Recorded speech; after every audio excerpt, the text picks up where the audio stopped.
Hello kids, सिविक्सचा आपण मागच्या वेळेस चॅप्टर बघितला होता फंडामेंटल राईट्स आणि ड्युटीज, त्याच्यातला पार्ट 1. त्याच्यामध्ये बघितले होते आपण फंडामेंटल राईट्स कुठले आहेत. आता बघूया फंडामेंटल ड्युटीज कोणते आहेत. The Indian constitution grants fundamental rights to its citizens. Indian कॉन्स्टिट्यूशननी त्यांच्या सिटीजनना फंडामेंटल राईट्स ग्रांट केले. The citizen in turn are expected to do certain things which are collectively known as fundamental duties. आणि त्याच्या बदल्यात ह्या सिटीजनच्याकडनं काय एक्सपेक्टेड आहे तर काही गोष्टी करणं एक्सपेक्टेड आहे आणि त्यालाच आपण काय म्हणतो fundamental duties. Fundamental duties have been incorporated in the Indian Constitution through the 42nd Amendment in 1976. आणि ह्या फंडामेंटल ड्युटीज आहेत ह्या इंडियन कॉन्स्टिट्यूशनमध्ये 1976ला 42nd अमेंडमेंट जी होती त्याच्या थ्रू करण्यात आल्या. The 10 fundamental duties are as follows. आता इथून पुढे आपण 10 अशा फंडामेंटल ड्युटीज बघणार आहोत. त्याच्यानंतर त्यात अजून एक फंडामेंटल ड्युटी ॲड केली गेली 11वी 2002 मध्ये, ती आपण त्याच्यानंतर बघणार आहोत. आपण आता सुरुवात करूया फंडामेंटल ड्युटीज कुठल्या आहेत. To abide by the Constitution and respect its ideals and institutions, the national flag and national anthem. आता आपली कर्तव्य कुठली कुठली आहेत त्याच्यातला पहिला भाग आपण बघूया. आपल्या कॉन्स्टिट्यूशनचं पालन करायचं, त्याच्यानंतर त्याचे आयडियल्स आहेत, त्याच्यानंतर इन्स्टिट्यूशन्स आहेत, नॅशनल फ्लॅग आहे, नॅशनल अँथम आहे, यांचा काय करायचं आहे आपण रिस्पेक्ट करणं गरजेचं आहे. आता बऱ्याच वेळा तुम्ही बघा की नॅशनल फ्लॅग जर आत्ताचं एक्झाम्पल घेतलं तर कोविडच्या काळामध्ये बघा की मास्क पण नॅशनल फ्लॅगचे आले होते 15 ऑगस्टच्या वेळेस. तर अशा गोष्टी न करणं किंवा प्लास्टिकचे तुम्हाला हे दिसतात फ्लॅग दिसतात, तर अशा गोष्टी खरेदी न करणं म्हणजे हा आपण आपल्या नॅशनल फ्लॅगला दिलेला काय आहे रिस्पेक्ट आहे.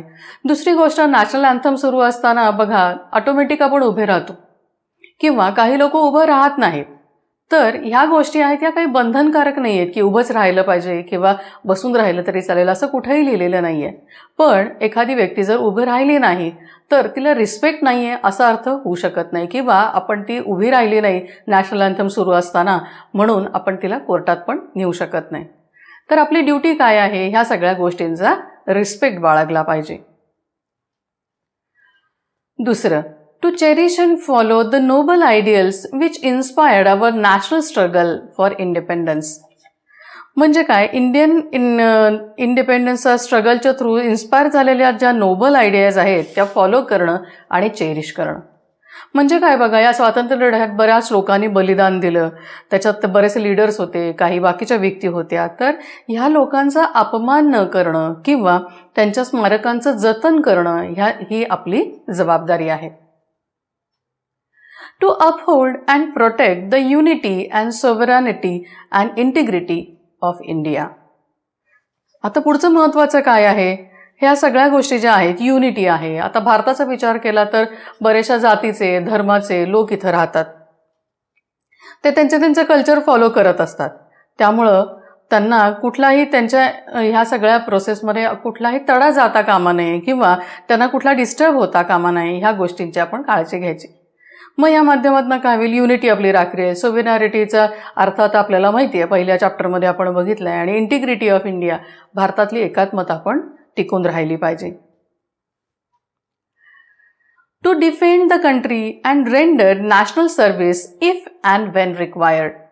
म्हणजे आपण म्हणतो की लढाईच्या वेळेसच फक्त आपल्याला हे केलं पाहिजे का, सैन्यात भरती व्हायला पाहिजे का, असं नाही. आता कोविडच्या माध्यमातून तुम्ही बघितलं असेल, डॉक्टर्स आहेत, सफाई कामगार आहेत, पोलीस आहेत, त्याच्यानंतर मेडिकलवाले आहेत, भाजीवाले आहेत, किराणा भुसारवाले आहेत, हे सगळे काय करतायत, आपल्याला वेळोवेळी मदत करतायत. म्हणजे जेव्हा मोदीने डिक्लेअर केलं की तुमच्या मदतीची गरज आहे, तुम्ही घरात राहा, आणि या लोकांना काय सांगितलं, तुमच्या हेल्पची गरज आहे. जेव्हा इफ अँड वेन रिक्वायर्ड, जेव्हा गरज असेल राष्ट्राला तेव्हा मदतीसाठी आपण काय केलं पाहिजे, धावून गेलं पाहिजे.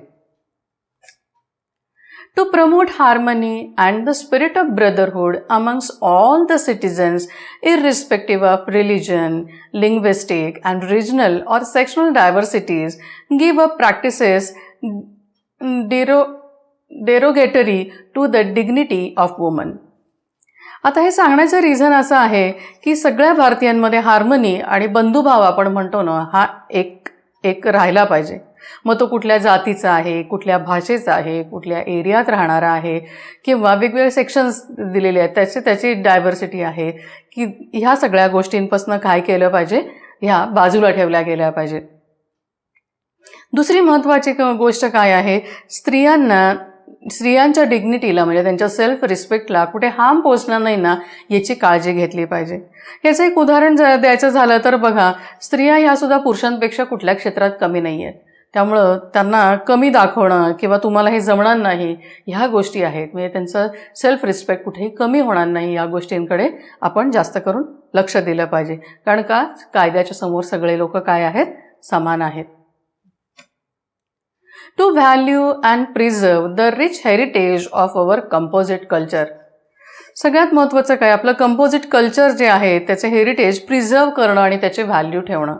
तुम्ही बघा, या इथं दाखवलेल्या फोटोजमध्ये बऱ्याच ठिकाणी तुम्ही व्हिजिट दिली असेल, किल्ल्यांना व्हिजिट दिली असेल, तर त्याचं पावित्र्य एवढं जास्त आहे. पण लोक काय करतात, तिथं गेलं की नावं कोरतात, काहीतरी घाणेरड्या गोष्टी लिहून ठेवतात, त्याच्यानंतर तिथं असलेल्या गोष्टींची तोडफोड करतात. तर ह्या गोष्टी काय आहेत, ह्या केल्या नाही पाहिजेत. हे जे हेरिटेज आहे हे काय केलं पाहिजे, आपण जपून ठेवलं पाहिजे. To protect and improve the natural environment including forest, lakes, rivers, wildlife and to have empathy for living creatures. आता हे जंगल आहेत, सरोवरं आहेत, नद्या आहेत, तळी आहेत, वन्य प्राणी आहेत, ह्या ज्या नैसर्गिक देणग्या आहेत त्यांचं आपण काय केलं पाहिजे, संरक्षण केलं पाहिजे. आज आता आपल्याला व्हॅल्यू पटली आहे बघा, नेचर जर आहे तरच आपण आहोत. त्यामुळे लोक आता झाडं लावा, झाडं जगवा ह्या गोष्टी तर करतातच आहेत. त्याच्यानंतर तुम्ही बघितलं असेल, बरेचसे सरोवरं आहेत किंवा नद्यामध्ये प्रदूषण आपण करतो, पोल्युशन आपण करतो, तर त्या गोष्टी केल्या नाही पाहिजेत. म्हणजे काय, जे आहे ह्या रिव्हर आहेत, लेक आहेत, फॉरेस्ट आहेत, वाईल्ड लाईफ आहे. आता बऱ्याचशा तुम्ही ह्याच्या सायन्समध्ये पण बघितलं असेल किंवा जॉग्राफीमध्ये पण बघितलं असेल की नॅचरल इन्स्टिंक्ट ह्या आहेत, ह्या आता काय काय दुर्मिळ होत चाललेल्या आहेत. तर त्यांचं प्रिझर्व त्यांना केलं पाहिजे. ह्या सगळ्या गोष्टी ह्या फंडामेंटल ड्युटीमध्ये ॲड केल्या आहेत. To develop the scientific temper, humanism and the spirit of enquiry. आता म्हणजे काय बघूया. शास्त्रीय दृष्टिकोन बाळगला पाहिजे. आज एक्झाम्पल जर बघितलं, आपण चांद्रयान सोडलं, त्याच्यानंतर मंगलयान सोडलं, हे जर सगळ्या गोष्टी बघितल्या, ह्या जर गोष्टींना आपण प्राधान्य आपल्या गव्हर्नमेंटने दिलं नसतं, इथं बघितलं तर तुम्ही सगळे काय आहेत, यंग सायंटिस्ट आहेत, तर हे जर सायंटिफिक टेम्पर आपण ठेवलं नसतो तर आपण कधीच प्रगती करू शकलो नसतो. दुसरी गोष्ट काय, सतत चौकस बुद्धी, हे कशामुळे झालं असेल, का झालं असेल, आणि ह्या सगळ्या गोष्टीमुळे काय होतं, मानवाची प्रगती होते. त्यामुळं हे सतत ही डेव्हलपमेंटची प्रोसेस ही चालू राहिली पाहिजे. To safeguard public property and abjure violence. तुम्ही बघा, दंगा फसाद सुरू झाला, एखादी गोष्ट आंदोलनं सुरू झाली की त्यातनं दंगा सुरू होतो. दंगा सुरू झाला की पहिली लोक काय काम करतात, पोलिसांच्या गाड्या जाळणे, बस जाळणे, त्याच्यानंतर रस्त्यावर असलेल्या लाईटची तोडफोड करणे, ज्या पब्लिक प्रॉपर्टीज आहेत त्याचा सगळ्याचं काय करणं, हे काय म्हणतो आपण, सगळ्या गोष्टींचा विध्वंस करणे. हे सगळं काय आहे हो, आपली ही पब्लिक प्रॉपर्टी आहे, हे कोण खर्च करतं त्याच्यासाठी, तर आपणच खर्च करत असतो. आणि आपला मेन उद्देश काय असतो, ह्या पब्लिक प्रॉपर्टीला काय होतं, नासधूस गेली म्हणजेच काय, गव्हर्नमेंट तुमच्या सगळ्या गोष्टी ऐकून घेणार का, तर नाही. तुमचं जे काही मत आहे ते शांतपणे तुम्ही सांगितलं पाहिजे. त्यामुळे ह्या गोष्टी तुम्ही सतत बघितल्या असतील. आपल्या इथं सुद्धा बघा, जेव्हा बंद पाळला गेला, रिक्षांवरती दगडफेक केली गेली, लोकांना थांबवलं गेलं, त्याच्यानंतर ST बंद केल्या गेल्या, त्यांना वाटेतच कुठेतरी अडकून ठेवलं गेलं, तर ह्या गोष्टी काय आहेत, केल्या नाही पाहिजेत. To strive towards excellence in all spheres of individual collective activity so that the nation constantly rising to higher levels of endeavour and achievement. तुम्ही तो बघितलं असेल बघा, व्यक्तिगत जर प्रगती झाली तर समाजाची प्रगती होते, आणि समाजाची प्रगती झाली तरच देशाची प्रगती होते. त्यामुळे सतत आपला उद्देश काय असला पाहिजे की मनुष्याची प्रगती होत जायला पाहिजे, आणि त्याच्यातनंच आपली काय होणार आहे, देशाची सुद्धा प्रगती होणार आहे. A parent or guardian has to provide education to his or her child or ward between the age of 6 to 14 years. म्हणजे आतापर्यंतच्या 10 फंडामेंटल ड्युटीज ज्या आहेत त्या आधीच इनकॉर्पोरेट केलेल्या होत्या आपल्या कॉन्स्टिट्यूशनमध्ये. पण ही 11वी जी आहे फंडामेंटल ड्युटी, ही काय केली गेली, 2002मध्ये ॲड केली गेली. त्याचं म्हणणं काय होतं, एखाद्या मुलाचे आई वडील किंवा तिचे गार्डियन मार्गदर्शक आहेत, त्याने काय केलं पाहिजे, 6 ते 14 वर्षाच्या वयोगटाची जी मुलं आहेत त्यांना काय दिलं पाहिजे, शिक्षण दिलं पाहिजे. पूर्वी काय होतं, गव्हर्नमेंटनी काय हा राईट केला होता, पण त्याच्यात पालकांनी सुद्धा लक्ष देऊन ह्या मुलांना शिक्षण दिलं पाहिजे, ही गोष्ट काय केली, फंडामेंटल ड्युटीजमध्ये ॲड केली. Fundamental duties and rights go hand in hand. म्हणजे आपण म्हणतो ना, राईट्स आणि ड्युटीज ह्या काय आहेत, एकाच नाण्याच्या 2 बाजू आहेत. The citizen of the country cannot enjoy their fundamental right unless other abide by their fundamental duties. म्हणजे काय, सिटीजन हे फंडामेंटल राईट्स कधी एन्जॉय करू शकतात, जेव्हा ते फंडामेंटल ड्युटीज व्यवस्थित फॉलो करतात. जर त्यांनी त्या फॉलो केल्या नाहीत तर ते राईट सुद्धा एन्जॉय करू शकणार नाहीत. Fundamental duties can not be enforced in a court of law. म्हणजे मगाच पहिल्यांदा आपण जसं बघितलं, एखादी व्यक्ती नॅशनल अँथम सुरू असताना उभी नाही राहिली म्हणून आपण तिला कोर्टात खेचू शकत नाही. तसंच ह्या ड्युटीज केल्या नाहीत म्हणून आपण कुठल्याही व्यक्तीला कोर्टात नेऊ शकत नाही किंवा त्याच्यावर गुन्हा दाखल करू शकत नाही. The citizens are expected to follow fundamental duties to infuse a feeling of patriotism and belongingness among all the citizens of the country. देशभक्ती आणि आपुलकीची भावना आहे ही देशांच्या सिटीजनमध्ये निर्माण करण्यासाठी ह्या फंडामेंटल ड्युटीज आहेत, ह्या काय आहेत, फॉलो करणं एक्सपेक्टेड आहे.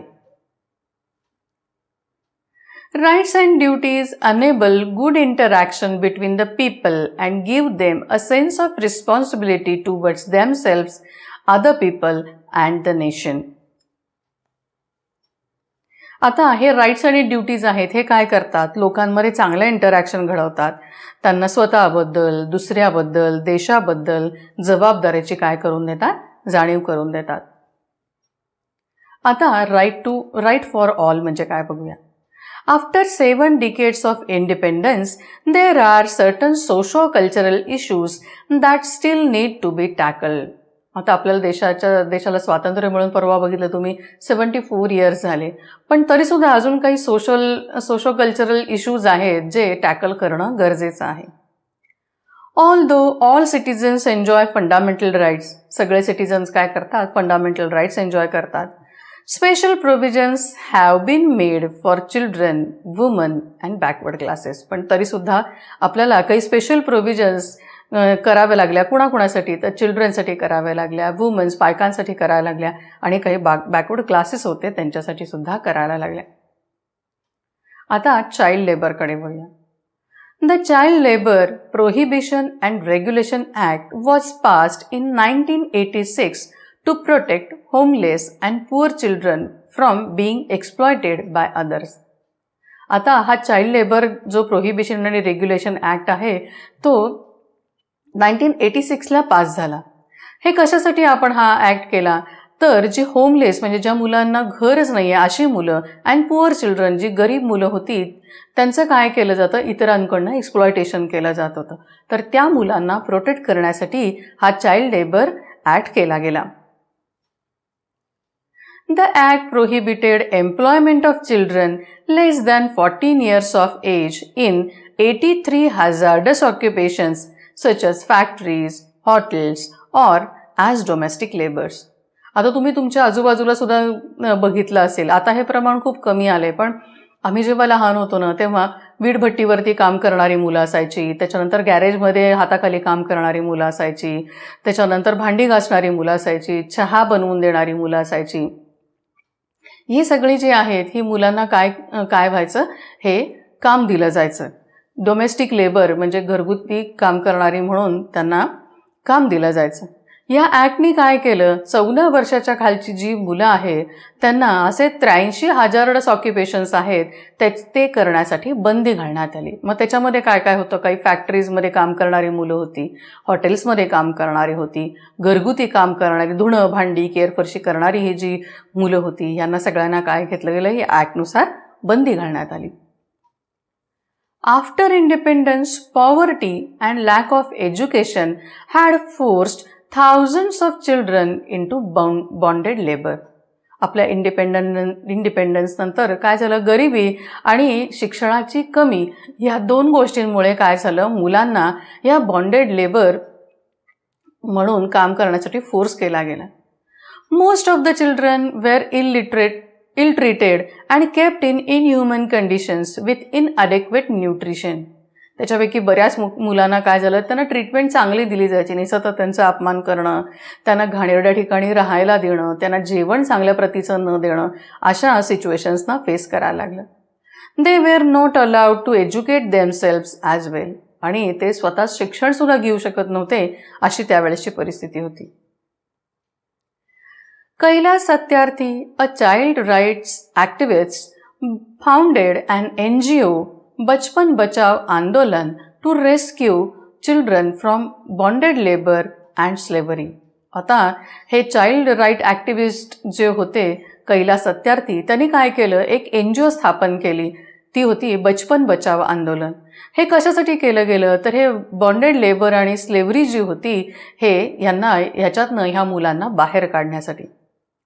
Efforts have been made a raise awareness about child labour world wide.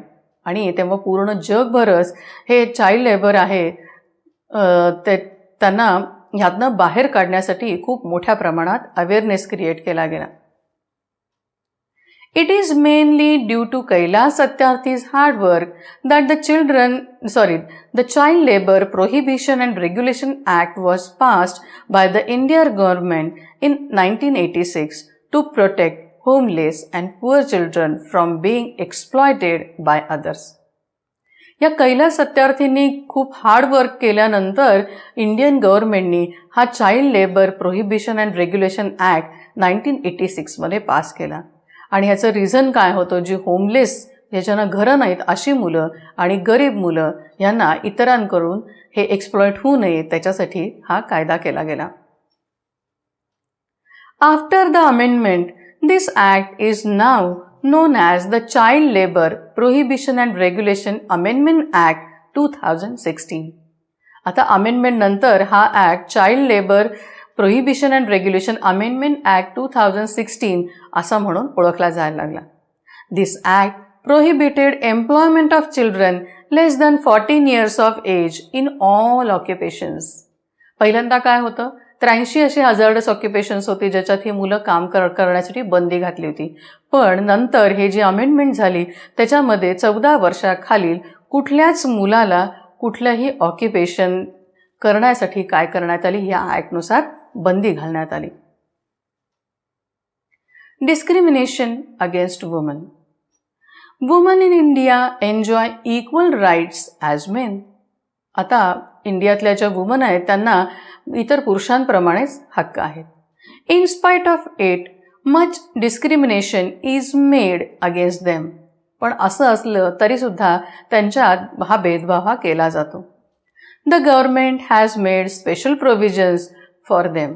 त्यामुळे गव्हर्नमेंटने त्यांच्यासाठी काही स्पेशल प्रोव्हिजन्स केल्या. 33% seats in local self governing bodies have been reserved for woman.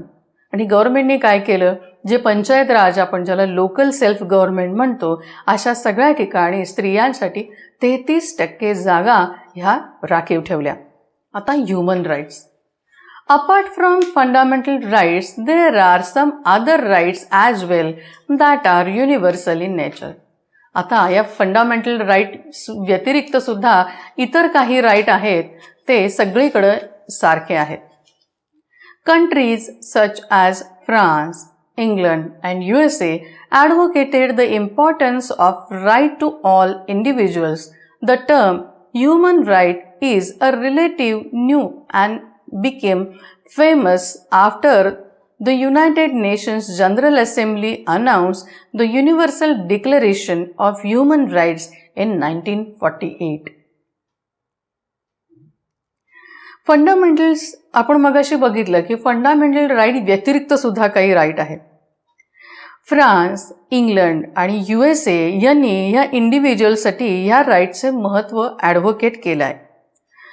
पण 1948मध्ये जेव्हा UN general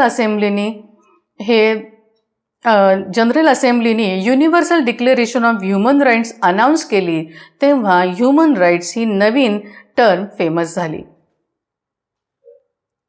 right of an individual or a group that is necessary for the existence of a just and equal society is known as human rights.